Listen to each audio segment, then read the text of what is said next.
शोभा।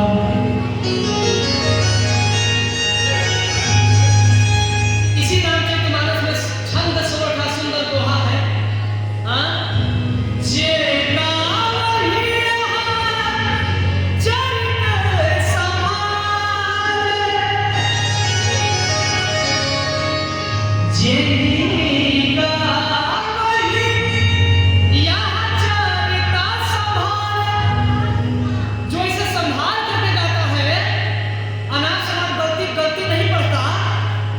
जो जानता हो वही इसको पढ़े। इसमें लिखा है ना, जो गावहि यह चरित संभारे, तेई एहि तान चतुर रख डारे। सदा सुनहि सादर नर नारी, तेई सुनबर मानस अधिकारी। जे सादर अपने मन को एकाग्रचित करके इसको सुनता है, श्रवण करता है, वो इस रामचरितमानस के अधिकारी है भैया। उसे पूजा पाठ करने की कोई जरूरत नहीं है। और भैया आप सभी यहाँ के सज्जनवासी, यहाँ के श्रोतागण, आप सभी लोग धन्य धन्य हैं। धन्य धन्य यह मकान है,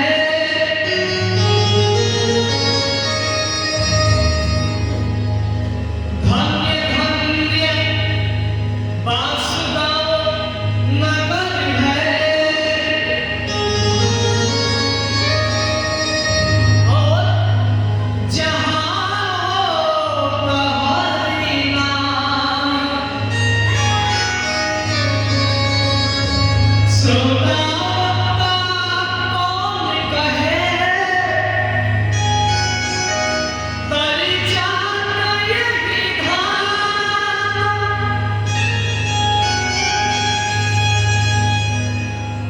धन्य धन्य बांसगांव का नगर है, जहाँ पे आज श्री राम कथा हो रही है भैया। श्रोता वक्ता कौन कहे हो, एक चींटी मकड़े के कान में भी आवाज जाएगी ना, वो भी डर जाएगा। राम कहने से तर जाएगा, पाव भव से उतर जाएगा। राम कहने से तर जाएगा, पाव भव से उतर जाएगा।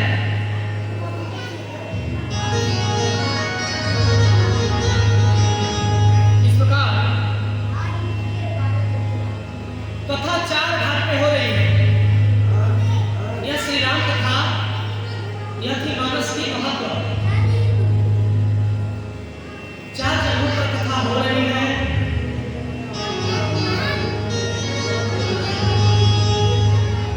ज्ञान घाट, भक्ति घाट, और कौन से घाट है भैया?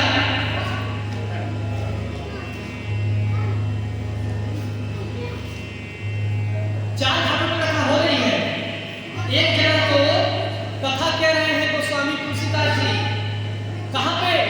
बोले बाबा विश्वनाथ के काशी धरती पर भैया।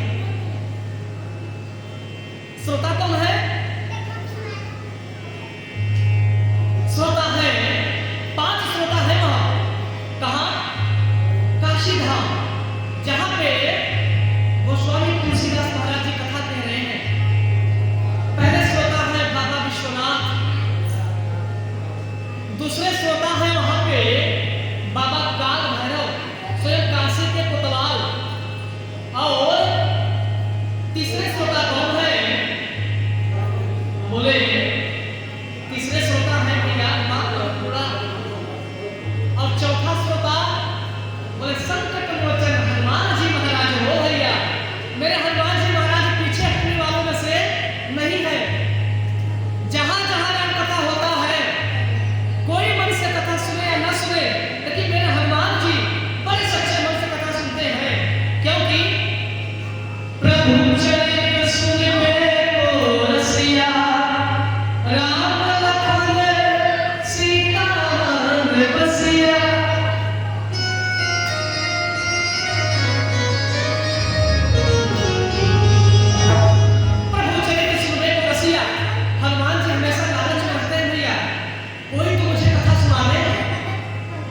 किसी का तो कथा में सुन लूं, ऐसे मेरे हनुमान जी महाराज हैं, उनके जैसा क्या कोई श्रोता बन पाएगा प्रधान जी? हाँ? ऐसे श्री हनुमान जी महाराज कथा कह रहे हैं। ज्ञान घाट पे दूसरा वक्ता शंकर जी हैं और श्रोता भैया पार्वती हैं। ज्ञान घाट पे कथा हो रही है। भक्ति घाट पर कथा हो रही है। भगवान हरि के गरुड़ वाहन श्रोता है और वक्ता है भगवान काल जी महाराज। प्रेम से बोलिए व्यास जी महाराज श्री काल भगवान की जय।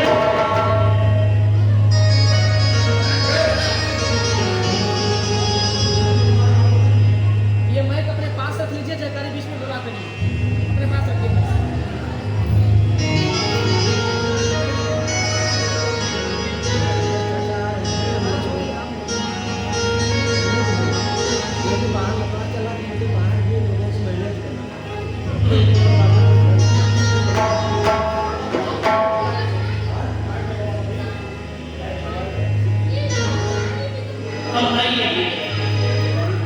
अब श्री राम कथा की प्रारंभ में कर रहा हूं। जय जय श्री राधे श्री राधे।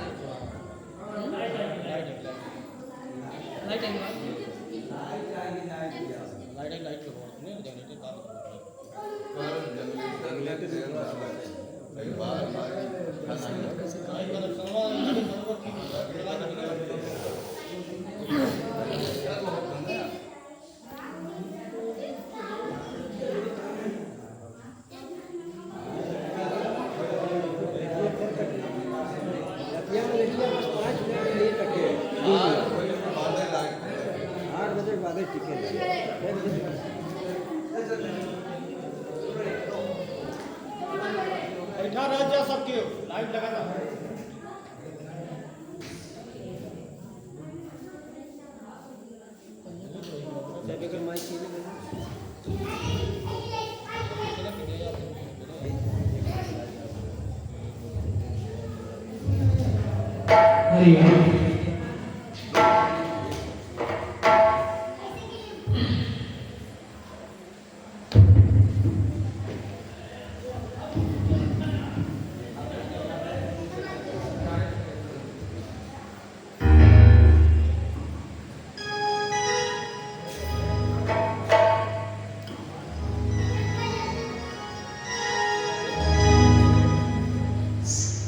चौथा घाट है शरणागति घाट। शरणागति घाट पे कथा वही तुलसीदास जी कह रहे हैं। ज्ञान घाट पे कथा। ज्ञान घाट कहाँ है? बोले मानसरोवर कैलाश पर्वत, जहाँ पे शंकर जी और माता पार्वती निवास करते हैं। दूसरे जगह कथा शंकर जी कह रहे हैं श्रोता पार्वती मैया है। और कर्म घाट पे, कर्म घाट कहाँ है भैया? बोले तीर्थराज प्रयागराज धाम पे कथा हो रही है। तीसरे जगह श्रोता है मुनि भारद्वाज मुनि और वक्ता है भगवान याज्ञवल्क्य जी। और भक्ति घाट पर कथा हो रही है नीलगिरी पर्वत।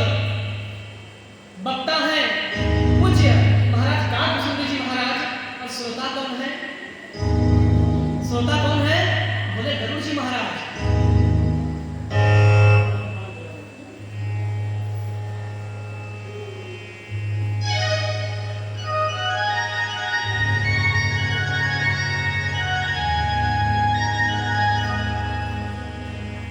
अच्छा, एक चीज आप लोग देखेंगे भैया, जहां जहां चारों घाटों पर वर्णन हो रही है, कथा हो रही है, चाहे कैलाश पर्वत पर, चाहे प्रयागराज में, चाहे 80 घाट तुलसीदास जी कह रहे हैं, चाहे नीलगिरी पर्वत, तो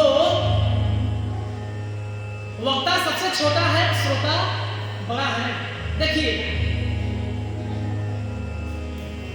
तुलसीदास जी कथा कह रहे हैं और हनुमान जी और शंकर जी कथा सुन रहे हैं भैया 80 घाट बनारस के काशी घाट। और इधर नीलगिरी पर्वत पे कालभूषण जी एक छोटा कौवा। कौवा है कौन भैया? जिसका बोली कर्कश है ना, जिसका बोली भी किसी को अच्छा नहीं लगता, भैया उसके मुख से कथा भी अमृत लगता है वो। कब? जब मेरे राम जी माया जिसे फेर दे, तब। ऐसे मेरे रघुनाथ जी ने का भुसुंडी जी महाराज पे ऐसा कृपा किया, एक कौवा लगा कथा कहने, और जो गरुड़ जी 24 घंटा भगवान को पीठ पे ढोते थे, हरिवाहन गरुड़ जी, उनको कथा सुना रहे हैं। अब सोचिए, यहाँ पे वक्ता बड़ा है या श्रोता बड़ा है? श्रोता तो बड़ा है, लेकिन वहां वक्ता का महत्व ज्यादा है। अब कन्हैया जी हमारे बराबरी तो बैठ गए हैं, लेकिन यह गद्दी बराबरी बैठने के लायक नहीं है। इस बराबर से मैं बैठ भी नहीं सकता, शोभा नहीं दे रहा है। इसकी मर्यादा है। यहाँ पे सिर्फ व्यास जी महाराज और सिर्फ हनुमान जी महाराज दो ही लोग बैठ सकते हैं, तीसरे का स्थान और एक और बैठ सकते हैं, मेरे गुरुदेव महाराज, और चौथा कोई नहीं बैठ सकता। इसी प्रकार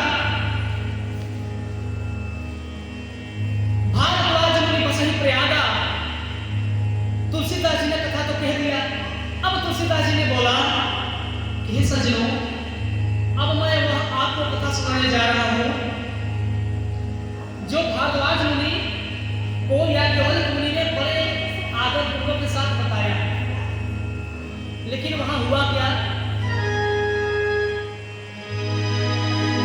भारद्वाज मुनि बसहि प्रयागा, तीन मीनार पद अति अनुरागा।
कोई साधारण धाम नहीं है।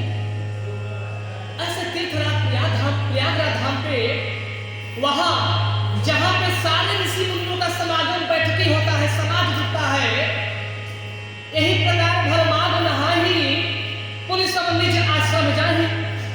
एक बार महाकुंभ नहीं, कुंभ का मेला लगा था, अर्ध कुंभ का।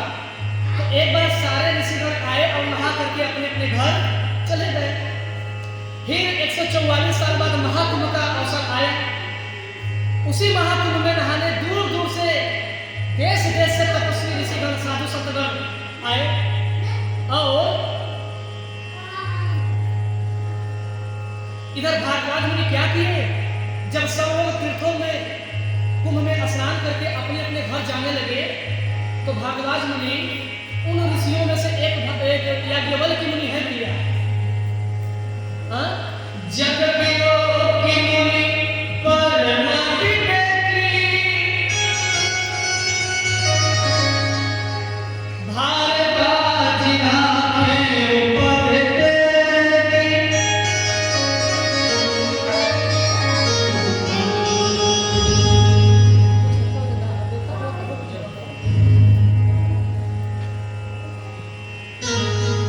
भारद्वाज मुनि बोले कि हे भगवान, अब 144 साल बाद ये महाकुंभ आएगा, तब दोबारा आप नहाने आएंगे। हे प्रभु, ऐसा सौभाग्य मुझे दोबारा नहीं मिलेगा। जब आए हैं तो कुछ तनिक समय ठहर जाइए, आपसे मैं कुछ लेना चाहता हूँ। भारद्वाज राखे पद के की, हे प्रभु अब अभी ना जाइए। ऐसे ही हमारे प्रयागराज धाम के जो भी इस धाम के क्षेत्रीय सभी इलाके के लोग हैं, इनका दिल बड़ा सरल स्वभाव है भैया, बड़े सभी भक्तिमय आदमी है। हाँ, आप लोग भी प्रयागराज धाम के हैं। आप लोगों का आचरण, आप लोगों का बोली, आप लोगों का ये सम्मान मुझे अति प्रिय लगता है। यह काशीवासी आप सभी से कह नहीं सकता। आप लोगों का ये नम्रता, आप लोगों का संस्कार, आप लोगों का ये सब कुछ बहुत अच्छा लगता है।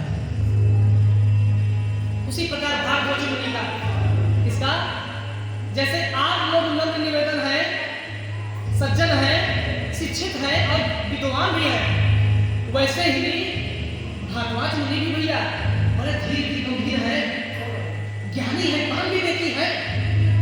क्या है? परम विवेकी। सागर चरण सरोज पधारे,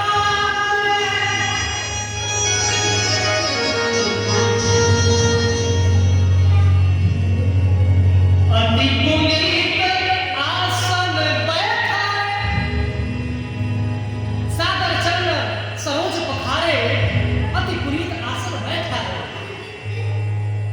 भारद्वाज मुनि ने बड़े प्रेम के साथ या केवल मुनि का आदर पूर्वक सत्कार किया, सेवा किया। और भैया, जिस ब्राह्मण के घर एक ब्राह्मण का आगमन हो जाए, ब्राह्मण या केवल की भी है और ब्राह्मण भारद्वाज मुनि भी है भैया। एक ब्राह्मण के घर अगर एक ब्राह्मण का आगमन हो जाए और भारद्वाज मुनि को उस ब्राह्मण का चरण पखारने का जो सौभाग्य मिला हो भैया, वह तीनों लोगों में किसी समूह से कम नहीं था। ऐसे भारद्वाज मुनि रोते हैं प्रेम से और उनके चरणों को पखारते हैं। कहते हैं कि हे गुरुदेव, हे महाराज, आज इस दास का, इस भारद्वाज का यह संगम की नगरी पवित्र पवित्र धान्य हो गई हो, जो आप जैसे तपोबल वाले ऐसे संत बड़े हम हमारे ऐसे करी पूजा मुनि सुजस बखानी, बोले अति पुनीत मृदु बाले। भारद्वाज मुनि बोलते हैं, कोई बात मत करो बेटा। कौन बात कर रहा है? नाथ संशय बल मोरे। अब देखिए, भारद्वाज मुनि प्रश्न करना चाहते हैं क्या? राम जी के बारे में जानना चाहते हैं, लेकिन उनको पूछने में भी संकोच आ रहा है भैया। समाज में लोग हमसे बड़े दिखाई के साथ प्रश्न कर देते हैं कि महाराज जी अच्छा ये बताइए, महाराज जी अच्छा वैसे बताइए। लेकिन यहाँ भारद्वाज मुनि, उनको संकोच हो रहा है कि गुरुदेव भगवान से मैं कैसे पूछूं, किस प्रकार पूछूं। नाथ एक संशय बल मोरे, करगत वेद तत्व सब गोरे। हे प्रभु, आप तो सब वेदों तत्वों को जानने वाले हैं। हे गुरुदेव भगवान, कहत सो मोहि लागत भय लाजा। सुनिए, कहत सो भय लागत मोहि लाजा। हे गुरुदेव महाराज, मुझे भय और लाज, मुझे डर और लाज दोनों लग रहा है, मैं कैसे पूछूं। लेकिन जो मैं कहूं पर हो ही बता जा। लेकिन हे गुरुदेव महाराज, अगर इस प्रश्न को मैं नहीं भी पूछूंगा तो मुझे पाप भी लगेगा और बड़ा अपराध भी हो जाएगा। ऐसे श्रोता है कौन? भारद्वाज मुनि। ऐसे श्रोता होना भैया सबके बस की बात नहीं है। श्रोता भी ऐसे होना चाहिए।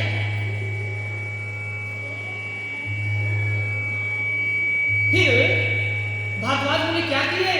बोले भैया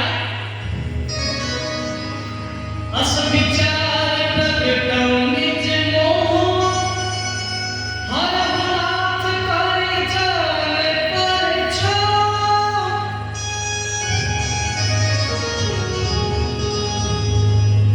हे नाथ, ऐसा विचार करके मैं आपसे प्रकट करना चाहता हूँ, आपसे कहना चाहता हूँ। भारद्वाज मुनि ने बोला राम नाम कर अमित प्रभाव, संत पुराण उपनिषद गावा। हे भगवान याज्ञवल्क्य जी, यह दास आपका भारद्वाज आपसे यह पूछता है कि राम नाम कर अमित प्रभावा, संत पुराण उपनिषद सब गावा। यानी राम नाम का इतना अमित प्रभाव है, इतनी प्रभाव है मेरे प्रभु के नाम का कि वेद पुराण श्रुतियां ग्रंथ सब गाते हैं भैया। अब ये कहते हैं हे गुरुदेव महाराज, यह बताइए एक राम तो यह है संतत जपत शंभु अविनाशी, शिव भगवान ज्ञान गुण राशि। मतलब संतत जपत शंभु अविनाशी। संतत मतलब लाखों लाखों वर्ष, महीनों महीनों वर्ष, संतत संतत साल जपत शंभु अविनाशी। अविनाशी है मेरे भोलेनाथ। अविनाशी होते हुए राम राम राम राम राम राम राम राम जपते रहते भंग और धतूरा खा। मेरे भोलेनाथ मस्त है। और शिव भगवान ज्ञान गुण राशि। शिव भगवान है, ज्ञान गुण के राशि है भैया। कोई साधारण, अरे देवों के देव महादेव, भूत भवन पतित पावन, शशांक शेखर वृषकेतु, बैल को धारण करने वाले, बर बौराह सवारा, ऐसे हमारे भोलेनाथ। प्रेम से बोले गिरजा के बरबार किए।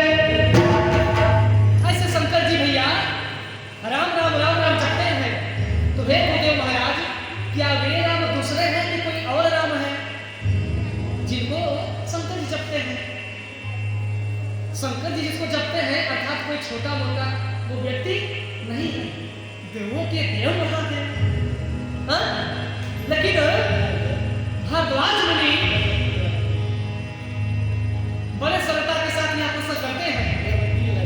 एक राम अवधेश कुमारा, तिनकर चरित विदित संसार। हे गुरुदेव, एक राम तो जो शंकर जी जपते हैं वो है, और एक राम अवधेश कुमारा जिनकर महिमा विदित संसार। यानी एक दशरथ के राम है जो अयोध्या के रहने वाले हैं। नारी विरह दुख है अपारा, भयो रोष जन रावण मारा। हे भगवान, राम नाम का अमित प्रभाव है। इस नाम को शंकर जी भी जपते हैं और इस राम का जन्म अयोध्या में भी हुआ। हे भगवान, मुझे बड़ा संशय है, कौन से राम है, कितने राम है प्रभु, मुझे समझ में नहीं आ रहा। और एक राम तो वो है जिनके मात्र अंगूठा स्पर्श होने से पत्थर गिरा, नारी हो गई हो, छुअत शिला भई पत्थर नारी। प्रेम से बोले श्री सीताराम जी महाराज की। ऐसे राम जी की महिमा अपरंपार है। अच्छा, कथा समझ में आ रही है सबको? सब समझ में आ रहा है कि नहीं? सही से बताइए, समझ में आ रहा है? बढ़िया, कोई दिक्कत नहीं है? जय जय श्री राम।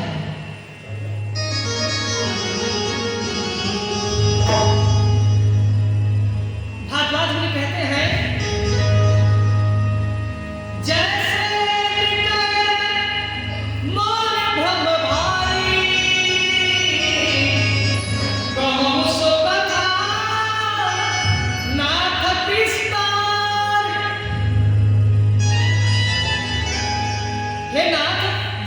प्रकार से मेरा भ्रम दूर हो जाए, उस प्रकार से आप विस्तार पूर्वक इस कथा को कहिए। हे गुरुदेव महाराज, इस भारद्वाज का आपसे यही आशा, यही कामना है। और तब याज्ञवल्क्य मुनि कहते हैं कि तात सुनहु सादर मन लाई। हे भरद्वाज, सिर्फ मन लगा के मत सुनिए, सादर मन लगा करके सुनिए। अब इस कथा को मैं कहने जा रहा हूं। अब याज्ञवल्क्य मुनि कथा सुनाते हैं। कौन कथा? वही कथा फिर घूम के आ गई जो पार्वती मैया से शंकर जी कहते हैं। तब तक सीताराम गाते रहिए। बोलिए, मैं बोलिए सीताराम। सीताराम सीताराम कहना चाहिए।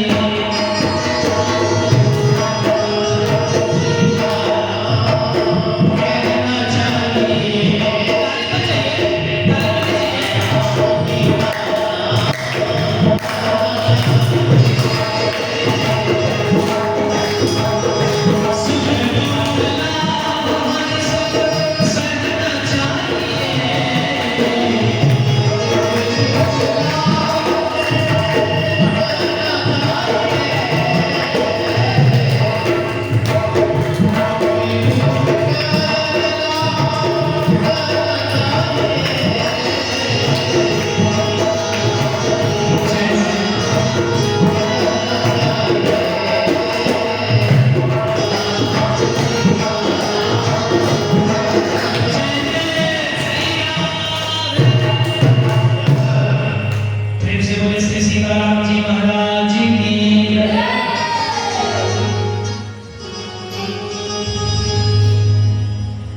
भारद्वाज मुनि का बात सुन करके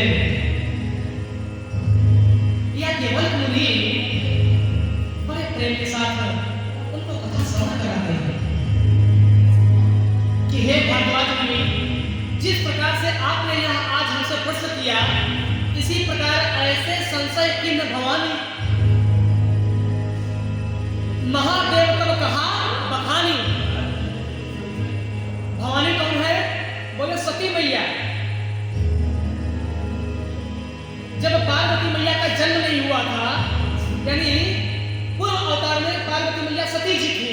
हे भारद्वाज मुनि, जिस प्रकार से पार्वती मैया से शंकर जी बताते हैं कि हे पार्वती, जब आप पिछले अवतार में सती की रूप ली थी, उसी समय की यह कथा है। कौन सी कथा?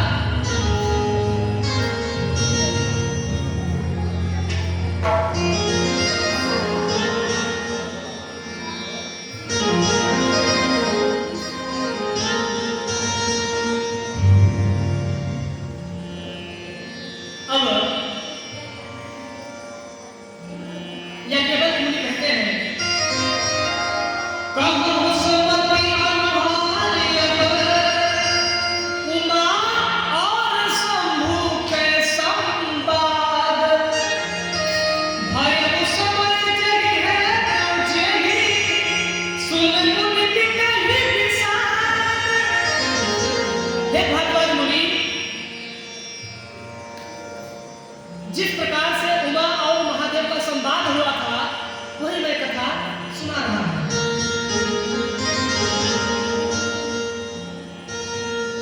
एक बार त्रेता युग माही शंभु गए कुंभज ऋषि पाही। अब यहां से कथा समझिएगा। कुंभज ऋषि कौन है? बोले अगस्त मुनि। कौन? अगस्त मुनि को कुंभज ऋषि कहा गया है। अगस्त मुनि के पास शंकर जी गए। क्या करने? कथा सुनने हो भैया।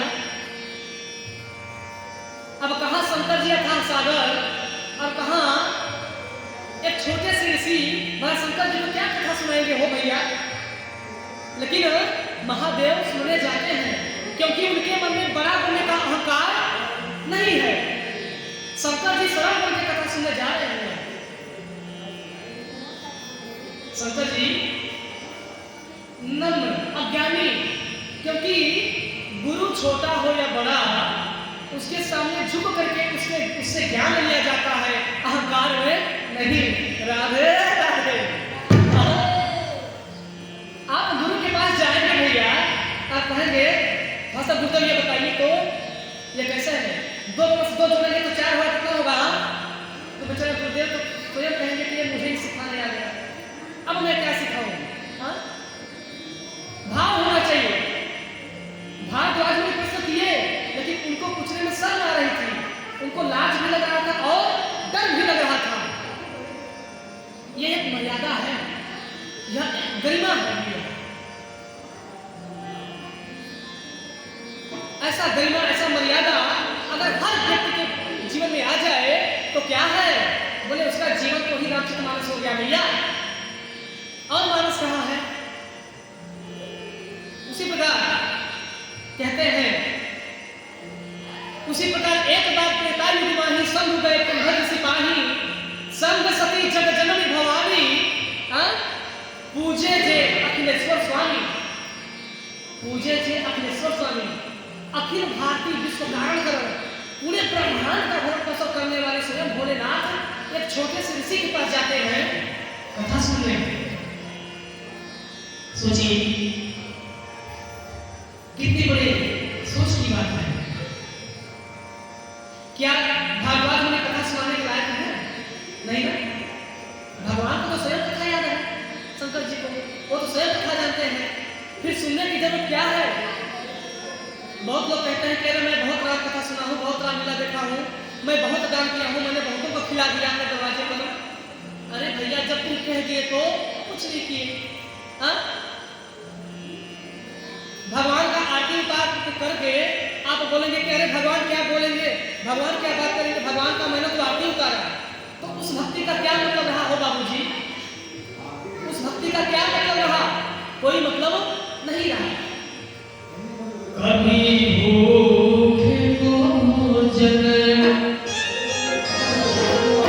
खिलाया नहीं, बाल आंसू बहाने से क्या फायदा।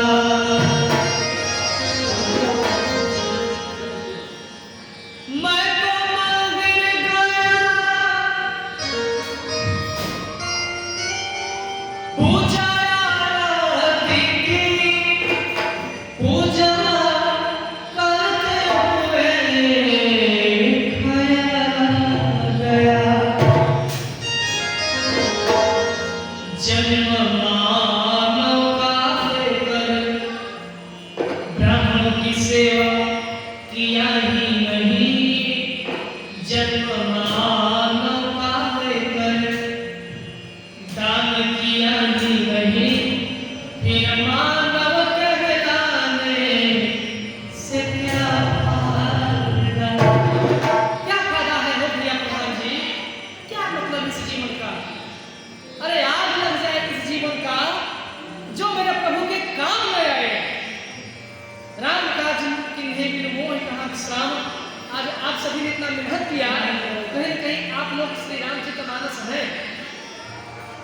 ऐसे यहाँ के हमारे सभी श्रोतागण, आप सभी का मैं जितना धन्यवाद दूं सारे लोगों का, अपने गांव की माताओं बहनों का, अपने छोटी बहनों का, अपने देश के होनहार भविष्य, अपने मित्र छोटे भाई बहनों का, युवा बड़ भाइयों का, ऐसे बुजुर्ग पिताओं का, बुजुर्ग जनों का, और जो हमसे कंधे से कंधा मिला के चलते हैं, ऐसे देश के होनहार भविष्य नवयुवक भाई बहन, आप सारे लोगों का बहुत बहुत धन्यवाद।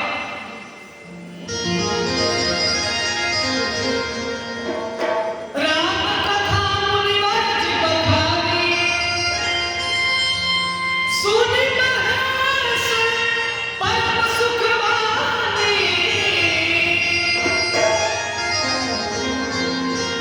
अच्छा देखिए, कथा सुनने जब जा रहे हैं शंकर जी तो क्या है? शंभु।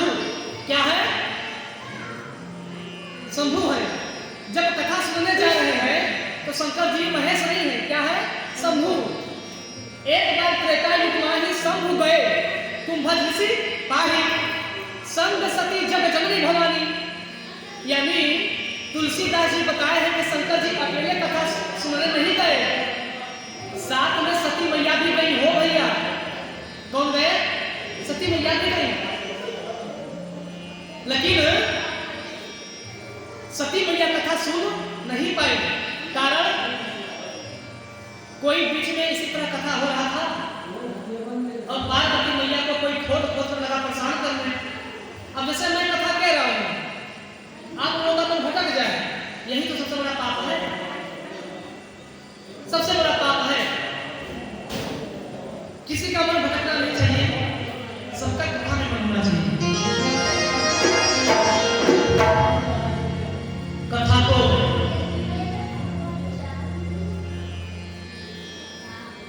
सिर्फ शिव जी ही सुन पाए। और जब शिव जी ने कथा सुना, जब राम कथा मुनिवर जब बखानी सुनी महेश परम सुख मानी, सती मैया कथा नहीं सुन पाई। हाल चाल बाद में करिएगा, हाल चाल बाद में हो जाएगा, कोई दिक्कत नहीं है। पूरा जीवन पड़ा है हो बाबूजी हाल चाल करने के लिए, काहे मन को भटका रहे हैं? अरे हो गया कीड़ा, छोड़िए, कीड़ा आएंगे, किरौना आएंगे, अपने मन को यहाँ से मत भगाइए, जबरी पकड़ के लाइए। आपका मन कीड़ा में भागेगा, सांप में भागेगा, हाँ मत भगाइए भैया। अपने ये जो कीड़ा रूपी मन है आपका, जो भाग रहा है, फतिंगा है, कीड़ा है, बिच्छू है, गोजर है, भगाइए मत, यहाँ पकड़ के रखिए। मुक्ति बनाना है तो नहीं, मजाक करना है तो राधे राधे, कोई बात नहीं। इसी प्रकार जो आप कभी कर रहे हैं बाबूजी बात करके, वही कभी सती मैया कर रही है यहाँ पे। और जब भगवान कथा कह दिए, सती जी जब सुन नहीं पाई तो वो भगवान को समझ नहीं पाई। लेकिन शंकर जी तो पूरा कथा सुन लिए, इसलिए तुलसीदास जी ने लिखा कि सती मैया साथ तो गई, लेकिन श्री राम कथा का लाभ नहीं ले पाई, उनके नसीब में नहीं मिला ये रामचरितमानस।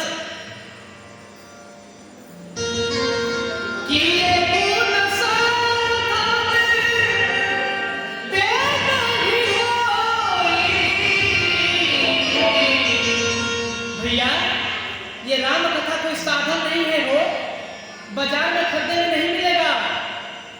अरे तुम्हारी कृपा पाई कोई कोई,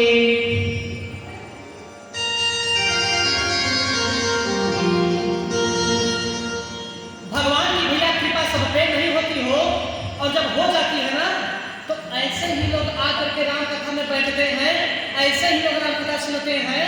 सबके बस की बात राम कथा सुनना नहीं है। आप लोग राम कथा सुन रहे हैं, हमारी माताएं बहनें कल से आप लोग जो ऐसे पशुओं की भांति बैठे हैं, ऐसे मत बैठिएगा। कल हमारे बाबूजी और भैया लोग एक साइड, हमारी माताएं बहनें इस साइड, बल्कि अभी आप लोग हो जाइए घर, अभी आप लोग घर हो जाइए, हमारे माताएं बहनें घर आ जाए, आप लोग घर हो जाइए, इधर हो जाइए।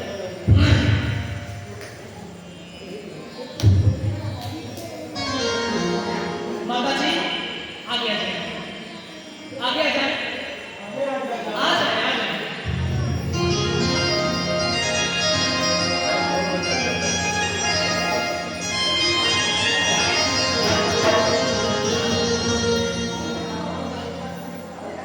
इस प्रकार ऋषि पूछी हरि भरत सुहाई, कहीं शंभु अधिकारी पाई। मतलब कुंभल से कथा सुनाए, बढ़ जाए। से बोले श्री सीताराम जी महाराज की जय।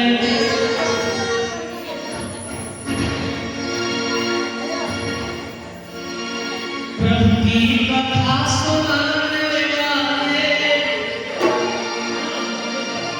राम की चौपाई सुनाने वाले, गुरुवर आपको प्रणाम, गुरुवर आपको प्रणाम।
देव से बोले सीताराम जी महाराज की सती जी नहीं सुन पाई भैया, उनके नसीब में नहीं था कथा सुनना। लेकिन यहाँ पे भारद्वाज मुनि क्या कह रहे हैं कि हे शिव, आपकी भक्ति धन्य है, आपका राम कथा के प्रति जो इतना स्नेह है, जो इतना प्रेम है, आप धन्य है महादेव, धन्य है आप जैसे श्रोता।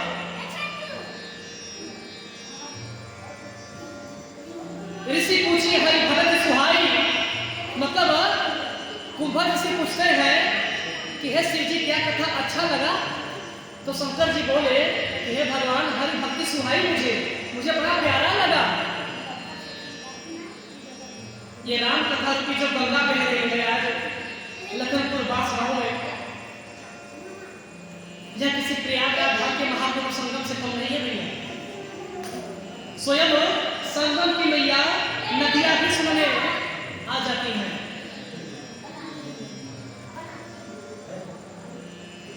ऐसा